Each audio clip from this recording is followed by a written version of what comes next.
Chittagong city কর্পোরেশনের mayor হতে যাচ্ছেন নগর বিএনপির সাবেক আহ্বায়ক ডাক্তার শাহাদাত হোসেন।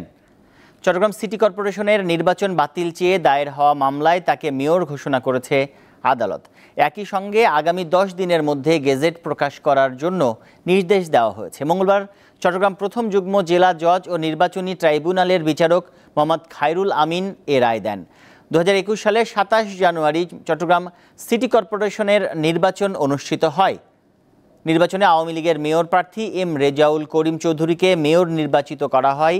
এতে রেজাউল করিম চৌধুরী 3,69,248 ভোট এবং তার প্রধান প্রতিদ্বন্দ্বী বিএনপির শাহাদাত হোসেন 52,489 ভোট পান।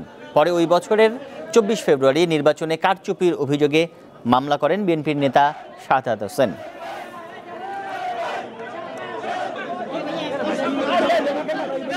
চট্টগ্রামের যে 20 লক্ষ মানুষ সেদিন ভোট দিতে পারেনি, তারাও আজকে খুশি হয়েছে। তারা মনে করেছে যে আইনের শাসন প্রতিষ্ঠা হয়েছে।